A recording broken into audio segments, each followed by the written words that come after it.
Before I begin my speech tonight, I'd like to ask all of you a question. Can anyone tell me what Stevie Wonder, Isaac Newton, Winston Churchill, Mark Twain, Philip Phillips, Albert Einstein, Michael J. Fox, and Victor Hugo could all have in common? Sure, each of these people made a contribution to society, whether through academics or through the arts. However, they all have one more thing in common. Each of these famous people was born premature. A premature or neonatal newborn is defined by any baby born at less than 37 weeks gestation.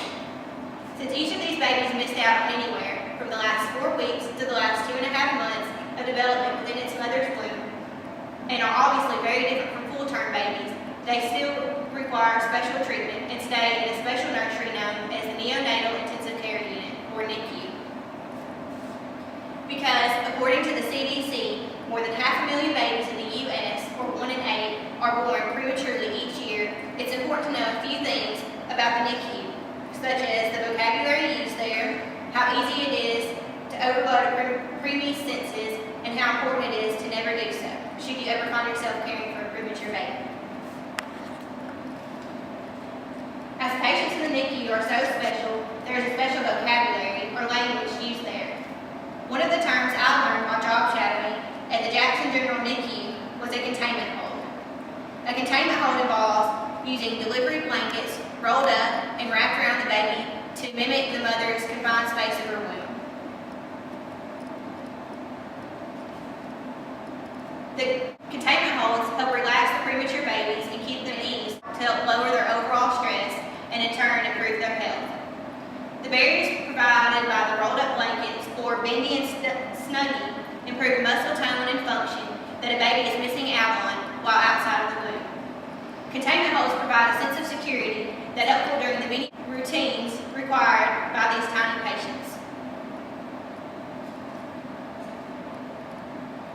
Swaddle bathing is a newer idea that helps the preemies feel as contained and secure as possible. It involves filling the basin with water anywhere from 100 to 104 degrees Fahrenheit and lining the basin with soft towels or delivery blankets. The idea behind swaddle bathing is to remove one of the baby's limbs at a time in order to maintain heat in that swaddled position for the baby. The baby's head is washed last in order to keep all of its heat in. One of my favorite things that happens only in the NICU is kangaroo care, or a skin-to-skin hold. This is me practicing kangaroo care on a doll at the NICU in Jackson General. Skin-to-skin holds help improve the baby's health by improving its ability to maintain its oxygen levels and blood pressure and help to reduce stress for the baby. Skin-to-skin holds also help to improve the mother's health by lowering her blood pressure and improving her milk production. Another important area unique only to the NICU patients are preemie senses. Along with 5 main senses, vision, hearing, touch, taste, and smell, preemies are extremely sensitive to movement. It is very important not to overload a neonate's senses, as this can be done by something as simple as rocking the baby while you're holding it, or bouncing, or even just talking to your special newborn while holding it. According to a handout given to me by a nurse while job shadowing at the NICU in Jackson, and from her personal experience, regularly overloading a premature baby's senses through necessary tests and procedures causes nearly 1/2 of them to develop behavioral or learning problems such as ADD during early childhood. Having some prior knowledge about techniques used in the NICU, such as containment holds, kangaroo care, and swaddle bathing, will definitely come in handy if you, your spouse, a relative, or a close friend ever gives birth to a baby before 37 weeks.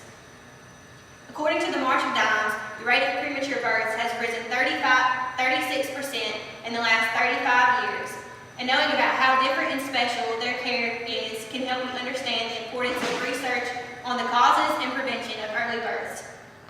In April 2013, my baby sister Malia was born at 36 weeks. Luckily, she did not have to spend any time in the NICU. However, I was able to use some of my prior knowledge about neonatal newborns in order to properly care for her.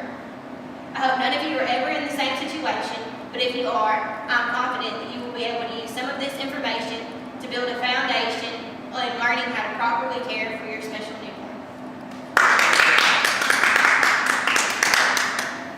Okay, because we need to put it in the crowd shot.